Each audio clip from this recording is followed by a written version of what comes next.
Good afternoon, everybody. Happy Friday. Give me a shout if you're there. Hopefully you can hear me. I'm going to get this started in just a few minutes. Well, just a few seconds. Wait for a few people to come on board. Oh, there's somebody there. Hello, welcome, whoever's joined me. Nice to see you. Good. Happy Friday. We've made it. We've made it through another week. It's another one of those, we kind of slid into home plate here. And I know it's been really stressful. And actually, this is something that I was going to talk about today, is how I've been reducing my stress levels and my anxieties and my fears and increasing my happiness and my joy. I've talked about happiness before in one of these in one of my earlier talks, but today I just want to talk about some strategies that I've been using. One of the cool things is a lot of museums and art galleries and many of the theaters, indeed, and other concert venues are uploading videos, virtual tours, opportunities to go around the museums and see the artwork and things like that. But other things that I've been doing, which I found really, really helpful this week, has been looking at photographs of places that I really want to go. New Zealand, for one. I've always wanted to visit New Zealand. My younger brother and his bride had their honeymoon there. And I've always wanted to go. It's one of those places that, I've always had the desire to go. Australia, New Zealand, the South Pacific, Fiji, Tahiti, those kinds of places, exotic tropical places. Suzanne and I had actually hoped to go to Tahiti and spend a couple of weeks there for a vacation at some point. We never did, and I still would like to go. And someday I hope to bring her ashes with me and go there and spread some of her ashes in the crystal clear waters there, maybe in Bora Bora or Tahiti or wherever.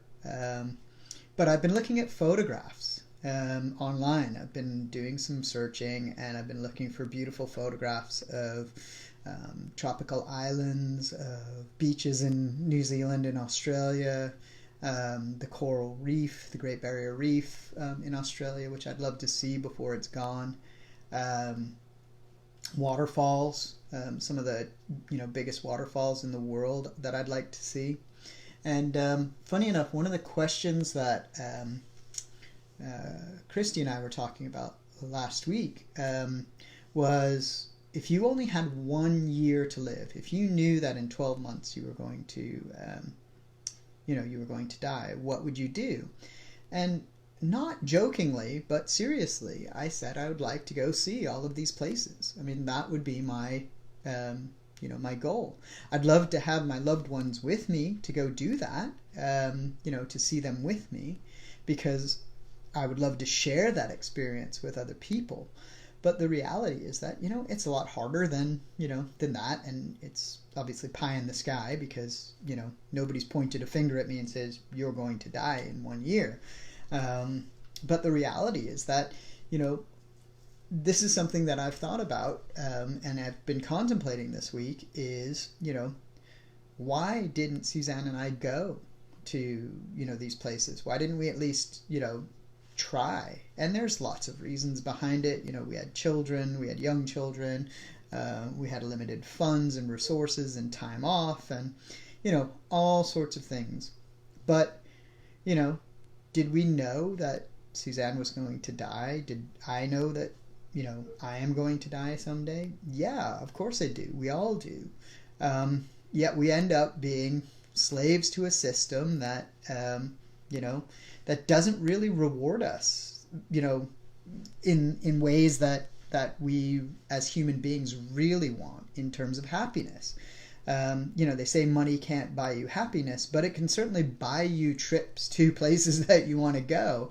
It can buy you the luxury goods that you want. But the reality is, does it truly make you happy? And and this is what I was trying to get at in my questions above, and or wherever they are on these screens here. Um, what brings you joy? What brings you happiness during this time of sheltering in place and stay-at-home orders and things like that? For me, it is looking at these photographs and going on these websites and and seeing the things that are there that I've never had the chance to look at, that I've never had the chance to see. And I really hope that you are all at least trying to take advantage of that. I can't remember some of the world famous museums around Europe and the Far East and elsewhere have, and even in the United States, have published virtual tours of their museums. It's a great opportunity to go somewhere and immerse yourself in something that you may not have ever seen before. And that's kind of what I really like about what we've done. And there's been people who've promoted this sort of idea that if you thought the arts and music and all of this were unimportant, well, try going through this whole shelter in place, stay at home order, staying in self-quarantine without any of it, right? I know I've listened to a lot of music. I've watched a lot of TV, more so than I normally would. I've been binge watching a couple of different series on Netflix. I've also reconnected with a lot of people that have kind of been on the periphery of my life for a long time. Friends, fraternity brothers, others who I've not had the opportunity or taken the time to reach out and get in touch with, and that's also made me happy. That's also brought me some joy in this time of real grief and fear and anxiety. So plus doing this every day. This whole, lunchtime live broadcast for me has been, a way of me spreading the joy and the love from my heart to everyone else, because, it's my sense of happiness that I'm hoping I bring and share with you, that, brightens your day a little bit, hopefully. I don't know for sure, but, hopefully it does. And hopefully you're getting some sort of joy and happiness out of my daily talks, if you have watched them. So I mean, what are you doing? What do you do during the day or in the evenings to bring yourself some joy in these times? It's it's trying, it's difficult. I know that we can still go outside, we can still get exercise. That's also good for bringing joy into your life. Being able to share with friends and family, even though you may not be able to physically touch them or be with them. I mean, I talk with my daughters every day, talk with my mom regularly, talk with my brothers every now and again. I speak to Christy pretty much every day. Well, actually, we do talk every day. I talk to other friends whenever I get the chance, and I've done Zoom calls with my fraternity brothers. We had a reunion last week, which was just an amazing event. I haven't seen many of them since I graduated college a long time ago. I'm feeling very old. And Al Trudeau, if you're watching, man, you know exactly how long ago I graduated college, buddy. 'Cause you were around then, sharing with Mike and living in the Murray house. But yeah, it's good. It's good to do all of these things, and it does help, and it does help us feel some degree of happiness and joy in these really hard, difficult times. And yes, Anthony, that's great. It's getting there and doing some exercise and walking and looking after yourself. It comes down to caring for yourself too. that also can make you feel happy. So, happiness is a state of mind, most definitely.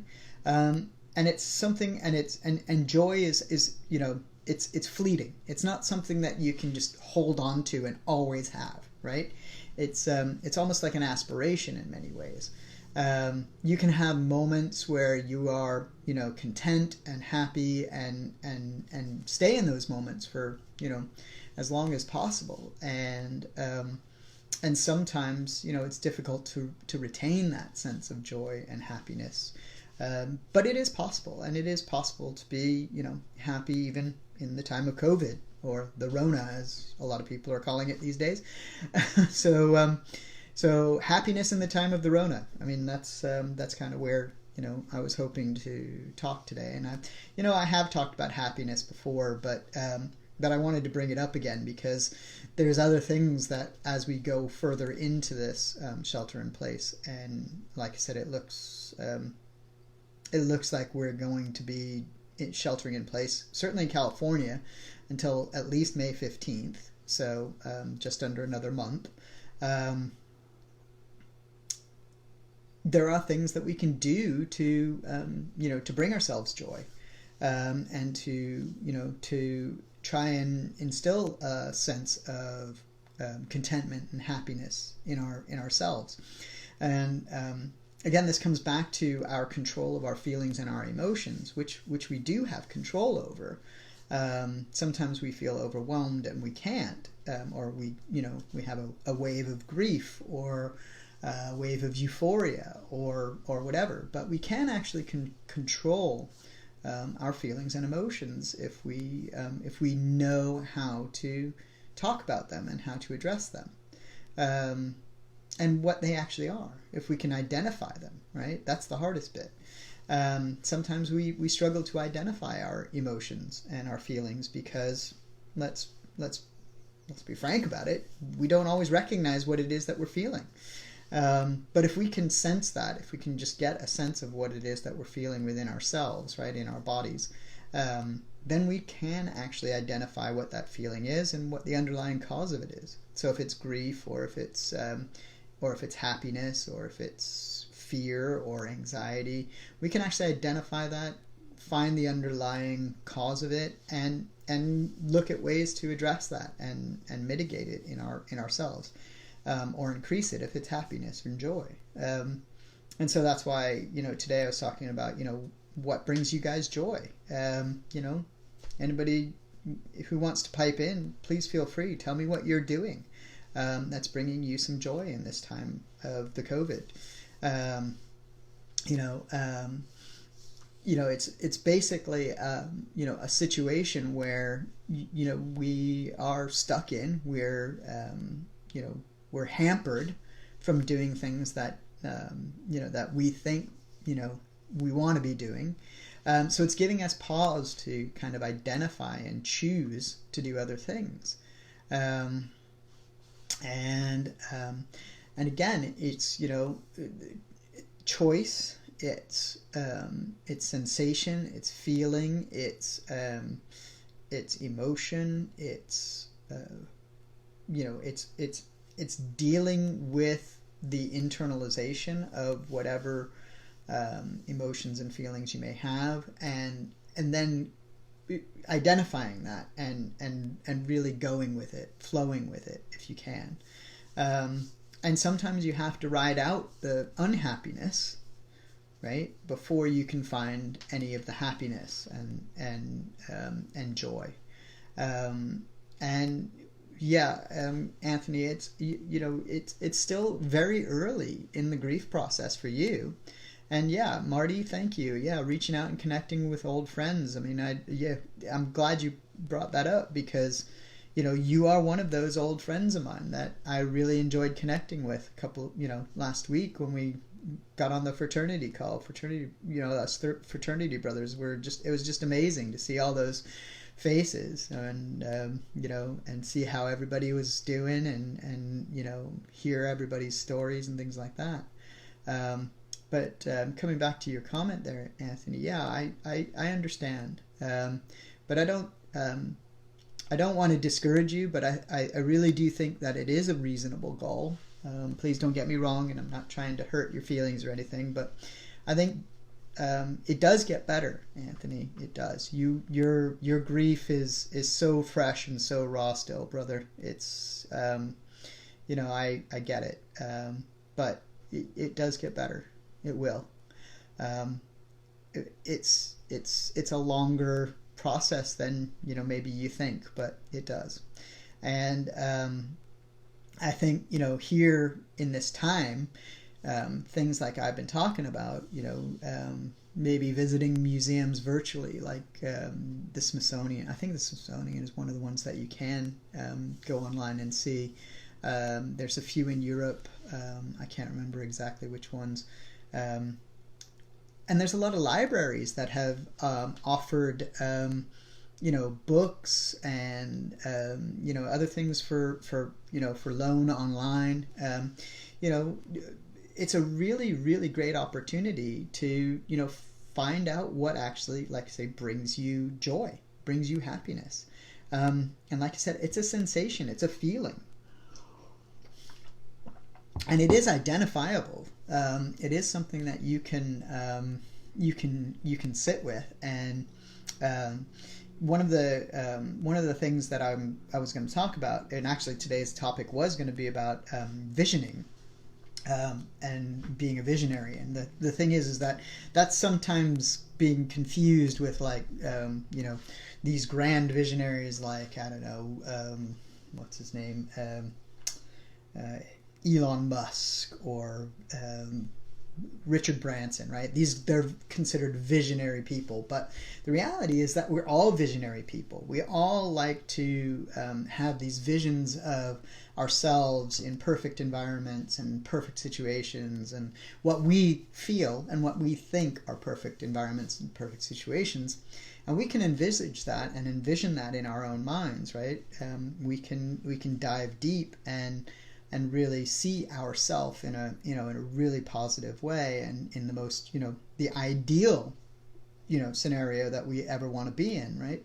And we can imagine that. I mean, maybe it's you sitting on a beach and sipping, I don't know, margaritas or something like that in a far off country with the sun beating down warmly, and the love of your life with you, and all of these things. And that may be the vision that you have for yourself. We can do that, and that can bring us joy just by seeing that. We can look back at memories and see the good in the things that we've done. And I mean, oftentimes we'll look back and say, well, why did I do that? Why would I, and the thing is the brain is actually wired to remember negative things so that we don't do them again, right? So that we don't fall into the same traps.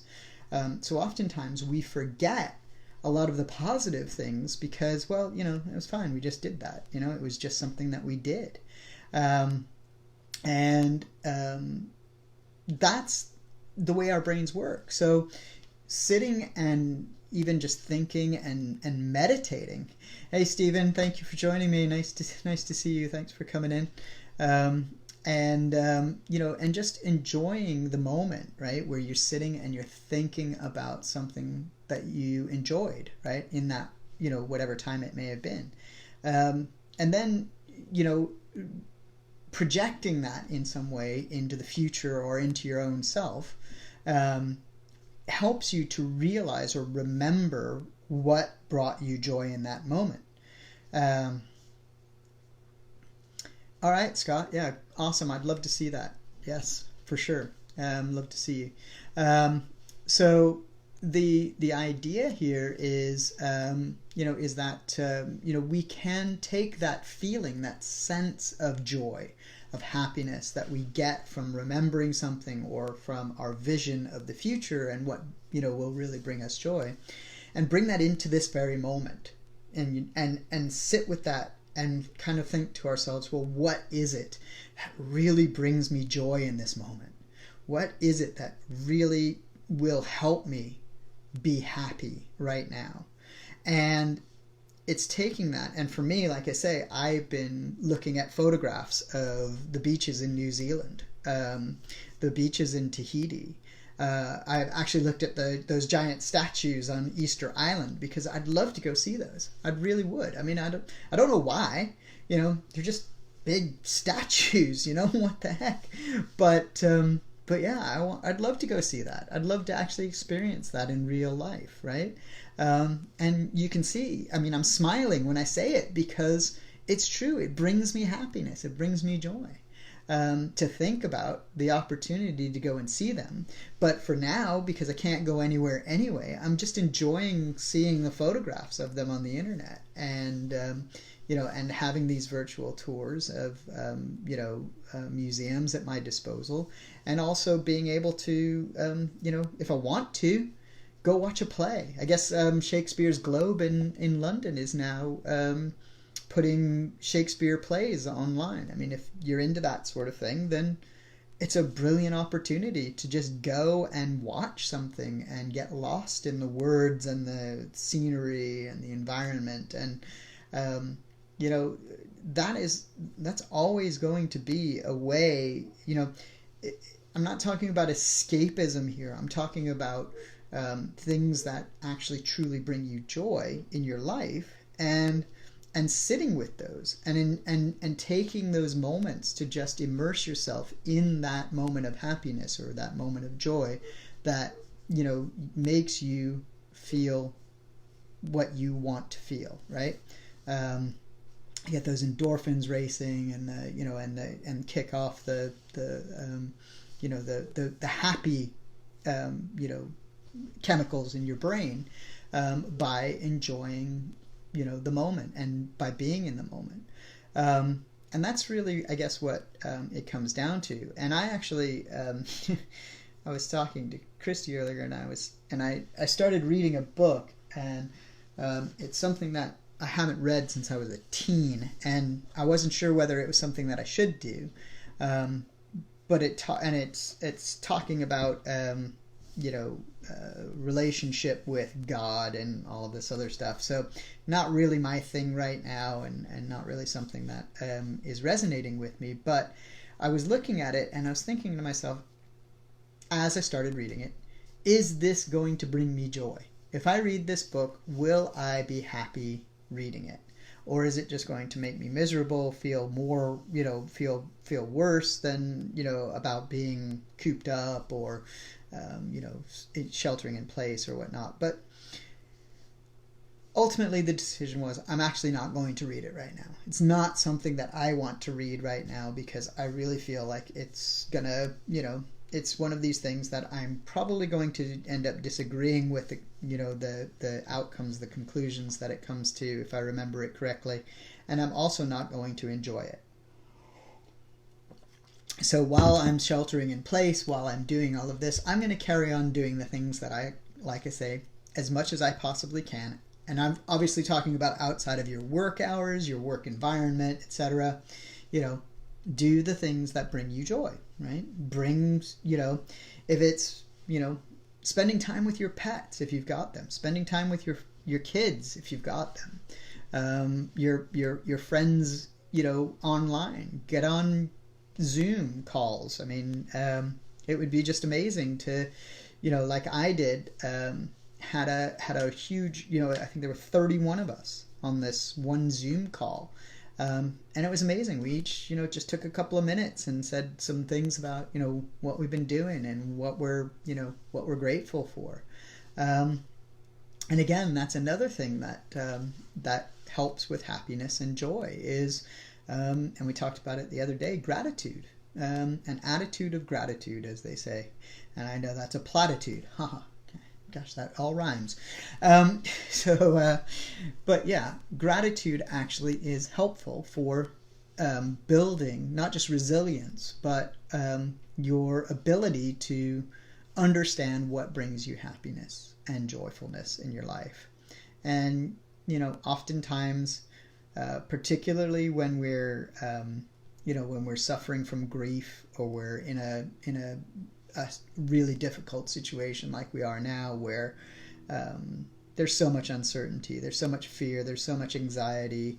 You know, it's really hard to find that gratitude and work with it. But if we can work on that, even if it's just grateful or gratitude for one thing every day, you know, just think of that one thing that you can be grateful for every day, and use that as the sort of cornerstone or stepping stone into the next thing that brings you joy or brings you happiness during that day. You know, it may be that you spend, like I do, 10 minutes just savoring a coffee first thing in the morning. And then once you've done that, move forward to the next thing that, you need to get done, your work or whatever it may be. And then move forward into, a period where, at your first break, where you take 10 minutes and, go search out something that really makes you happy, makes you joyful. Like I do, when I take my breaks, I like to walk outside, if at all possible, take a 10-minute, 15-minute break, go walking, go wandering around, with the dogs, or go play with the dogs or whatever. And then when I'm, sitting and not particularly busy, but, have a few moments and want to take a trip in my mind, I go to New Zealand, or I go to Tahiti, or I've also been to other places like the Far East. I've been to the Great Wall of China recently, and had a look at some of the the photographs of the Great Wall. That's someplace that I've never been, and maybe someday will go. And the other thing is there's loads and loads of photographs that have come out because of the clearing of a lot of the pollution that's been preventing views of certain mountain ranges and other things. I've been looking at the Himalayas. The Himalayas are beautiful. They're absolutely stunning. The top of the world, the roof of the world, as they call them. And they're stunningly beautiful to look at. I don't think I will ever climb them. That's just not me. But I would love to go see them in person someday. Even if I could just stand, somewhere that I could see the range, whether that's in Tibet or elsewhere, and just look and see the whole range. And right now I can see it online because the views, the lack of pollution has made it crystal clear to see them for the first time in God knows how long. I mean, probably decades. So again, that's bringing me joy and happiness in my day to day, just being able to to see those things.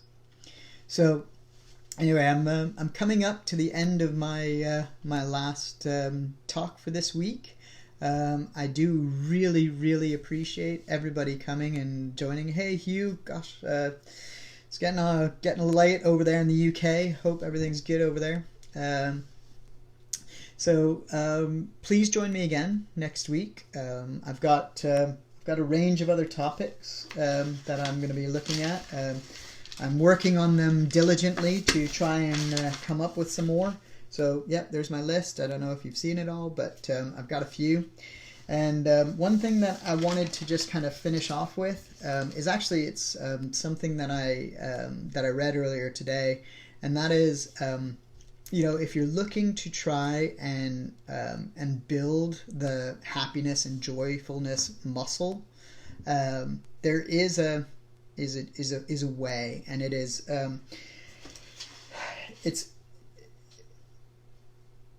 it's an idea that you have to get used to and you have to kind of think about, but you can actually do it, and it's hard, and it's at least a 21-day process.